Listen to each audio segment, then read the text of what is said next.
pada tugas koneksi antar materi modul 1.1. Pada kesempatan kali ini, saya akan merefleksi tentang diri saya melalui 3 pertanyaan.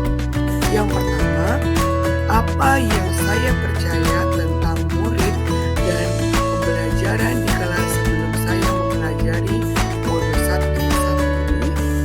Yang kedua, apa yang berubah dari pemikiran atau perilaku saya setelah mempelajari modul ini? Yang ketiga, apa yang dapat segera saya terapkan lebih baik di kelas saya yang mencerminkan pemikiran KHD?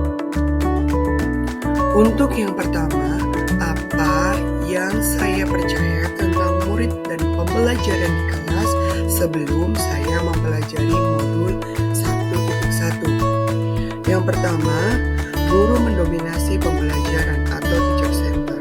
Saya biasanya menjadikan diri saya menjadi pusat perhatian dari siswa.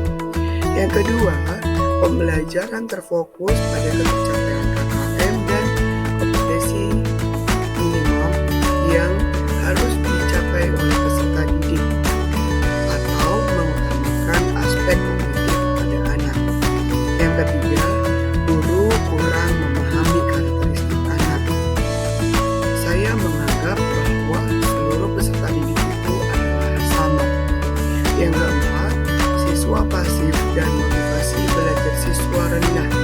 Pada saat pembelajaran, saya sering menemui siswa yang memiliki motivasi yang rendah atau tidak bersemangat di dalam proses pembelajaran saya.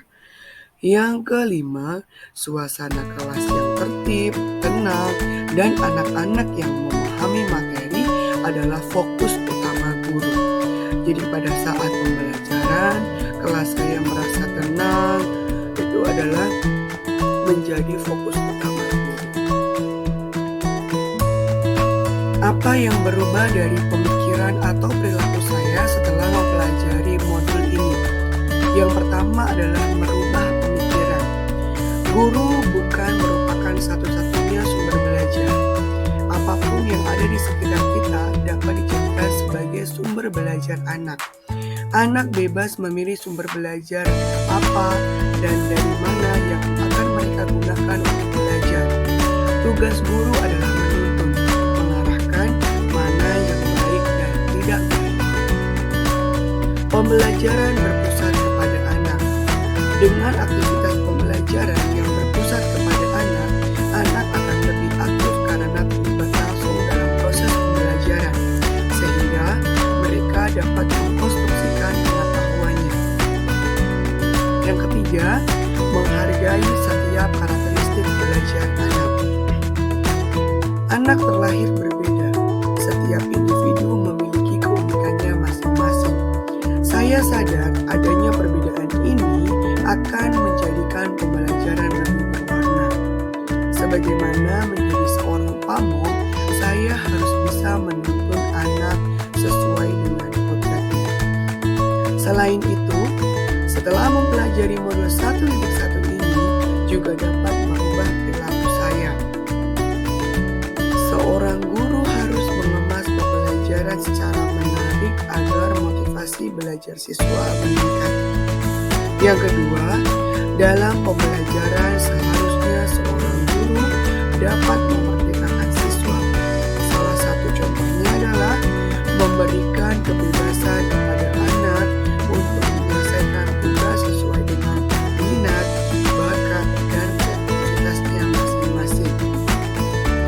Seorang pendidik juga harus lebih cermat melihat bakat siswa melalui observasi, wawancara, dan juga pendekatan personal agar kita lebih dekat dengan anak.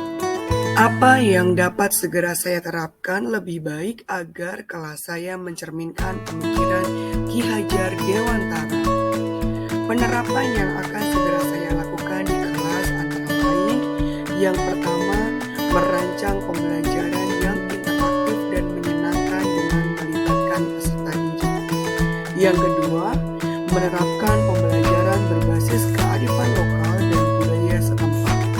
Hal ini penting untuk kita terapkan pada anak-anak untuk saat ini, mengingat kemajuan iptek banyak sekali anak-anak yang hilang nilai-nilai budayanya. Di sini, saya sebagai seorang guru berusaha memberikan penerapan materi terhadap kehidupan sehari-hari anak sesuai dengan kearifan lokal budaya setempat.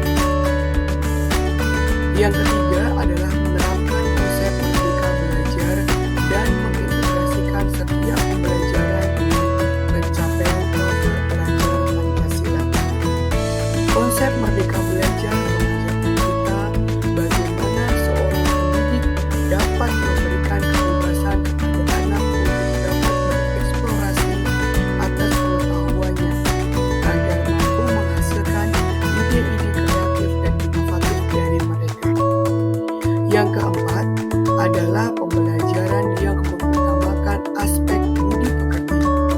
Pembiasaan baik akan selalu saya teladankan kepada siswa tentang bagaimana mereka bersikap agar menjadi pribadi yang lebih baik. Yang kelima adalah guru bukan lagi menuntut, tetapi menuntun. Kita sebagai seorang guru berperan sebagai tamong dalam penerapan di kelas sesuai dengan pengajaran dan pendidikan Ki Hajar Dewantara. Kita dapat menerapkan pola asih, asuh, dan asah. Yang keenam, pembelajaran sesuai dengan kodrat alam dan kodrat zaman. Sesuai dengan pemikiran Ki Hajar Dewantara bahwa kodrat anak adalah bermain, dan saya akan mengintegrasikan permainan dalam pembelajaran agar suasana kelas menjadi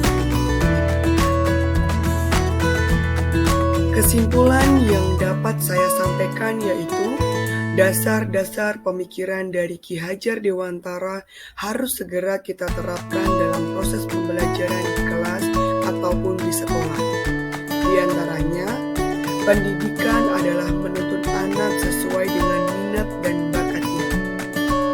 Pendidikan bukan hanya ilmu akademis saja, namun perlu penanaman budi pekerti yang baik. Kemudian, pendidikan sejatinya adalah berhamba pada anak. Sekian paparan dari saya dari tugas koneksi antar materi pada modul 1.1. Semoga dapat menginspirasi dan dapat dijadikan sumber pembelajaran yang baru bagi kita semuanya. Sekian dan terima kasih. Wassalamualaikum warahmatullahi wabarakatuh.